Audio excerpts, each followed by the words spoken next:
राधे राधे, जय श्री कृष्णा। आप सभी का स्वागत है आपके अपने सरोज देवी के बाल गोपाल चैनल पे। तो आज अमावस्या है। मैं नहा धो के आ गई हूँ और मैंने मेरे ठाकुर जी उठा दिए हैं। उठाने के बाद मैं इनको दे देती हूँ बाल भोग। बाल भोग में मैं इनको उठते ही दूध देती हूँ, ड्राई फ्रूट देती हूँ। और आज इनको मैं बाद में स्नान कराऊंगी। और मैंने मंदिर की पूजा सेवा कर ली है, क्योंकि मैं फिर मंदिर में पूजा करने के बाद मैं इनको स्नान कराती हूँ।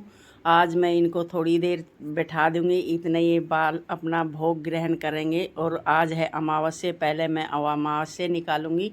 इधर मैंने खीर बना ली है, 2 रोटी सेक ली है। सिर्फ मैं अमावस्या के लायक ही रोटी सेकूँगी, बाकी का खाना तो मेरा नीचे ही बनेगा। और रोटी सेकने के बाद मैंने अमावस्या के की पूजा। और पूजा करने के बाद हमने अपने पितरों की खूब अच्छे तरीके से पूजा करी, क्योंकि मैं हमारे घर में पूजा मैं ही करती हूँ पितरों की। तो ये मैंने अपने पितरों की खूब अच्छे तरीके से पूजा कर ली है। पूजा करने के बाद मैं पितरों को जाऊंगी जल देने के लिए। और अभी मैंने ये सारे काम पूजा करके मैंने ये अपना खुरपी नाशक हथियार उठा लिया है। और अभी हम चलते हैं। कल हमने पितरों का करवाया था हवन, और इस सामग्री का हवन सामग्री का मैंने विसर्जन करना था। तो यहाँ कोई नदी नाला तो मिलता नहीं है, जो कि हमारे यहाँ नदी नाला हो, बहता हुआ पानी हो जो कि उसमें हम विसर्जन कर दें। यहाँ वो चीज़ तो मिलती नहीं है, क्योंकि हम बाहर शहर में रहते हैं तो नदी नाला कहीं मिलता नहीं है। तो इसका हम विसर्जन कैसे करें?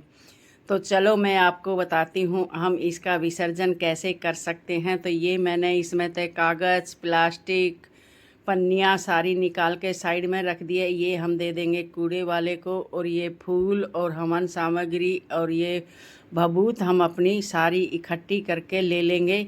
और ये नीचे की जो मिट्टी बचेगी इसको हम बाहर अपने दरवाजे के सामने वैसे पलट देंगे। और ये भभूत हम सारी उठा लेंगे, जो कि हमारे हवन की भभूत है। क्योंकि हमारे पितरों का हवन हुआ है, तो ये पितरों का हवन अगर जो हम अपने घर में ही विसर्जन करते हैं तो हमारे पितरों का आशीर्वाद हमारे घर में ही बना रहता है। तो अभी हम चलते हैं अपने पार्क में। पार्क में ये ऊपर से मैंने पाइप ले लिया था, मेरे पौधे हैं। और अभी मैं पार्क में घुस के इसका इस तरीके से विसर्जन करूँगी। तो आप भी अपने जो कि हवन करवाते हो घर में हवन सामग्री का इसी तरीके से विसर्जन कर सकते हो। ये मैंने अपने पेड़ पौधों में अपनी हवन सामग्री डाल दिया है। और हमारे पेड़ पौधों में खाद भी लगेगा और हमारे पितरों का आशीर्वाद हमारे घर में बना रहेगा, क्योंकि हमारे पितरों का आशीर्वाद के बिना हमारे पास है ही क्या। इस तरीके से हम अपने पार्क को पानी से फुल भर देंगे। और हमारा मतलब ये पानी बहता हुआ पानी में विसर्जन भी हो गया और हमारे पितरों का आशीर्वाद हमारे घर में भी रह गया। और जो फूल पौधे फूल हैं सारे, उनको भी मैं इसी तरीके से अपने पार्क में ही डाल दूंगी। और कल मैं इसमें खुरपी से अलट पलट करके मिट्टी में अच्छे तरीके से मिला दूंगी। तो अच्छे तरीके से मिलने के बाद हमारे पार्क में खाद भी लगता है और हमारे पितरों का आशीर्वाद हमारे घर में ही बना रहता है। तो आप भी अपने पितरों का आशीर्वाद इसी तरीके से अपने घर में ही रखो। पार्क है तो पार्क में विसर्जन कर दो। अगर जो पार्क नहीं है तो आप अपने किसी गमले में पेड़ पौधा लगाया है तो आप उसमें भी विसर्जन कर सकते हो। उसमें अपनी हवन सामग्री डाल के पानी का भर सकते हो। तो हमारे पितरों का आशीर्वाद हमारे घर में ही बना रहता है। इस तरीके से बहुत अच्छा विसर्जन हो जाता है। और फिर मैंने अच्छे तरीके से अपने पेड़ पौधे भर दिए हैं पानी से, जो कि हमारा विसर्जन बहता हुआ पानी में फुल भर दिया है मैंने मेरा पार्क, जो कि अच्छे तरीके से हमारा विसर्जन हो गया है। तो आप भी इसी तरीके से कर सकते हो।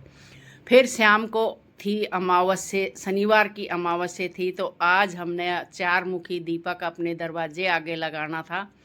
8:18 पे मैंने ये 4 मुखी दीपक लगाया। इधर की साइड मेरे पार्क में समी का पेड़ है बहुत बड़ा सारा, तो यहाँ पे मैं डेली दीपक लगाती हूँ। तो आज मैंने 4 मुखी लगाना था करेक्ट 8:18 पे। तो ये मैंने 4 मुखी दीपक लगा दिया है। और अच्छे तरीके से हमने अपनी सेवा पूजा सुबह से लेकर शाम तक की।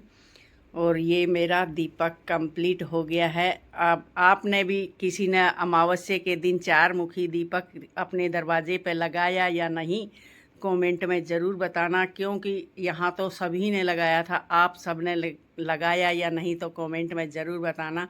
तो इस तरीके से हमने सुबह से लेकर शाम तक अपनी पूजा कंप्लीट की। फिर मिलते हैं नेक्स्ट वीडियो में। राधे।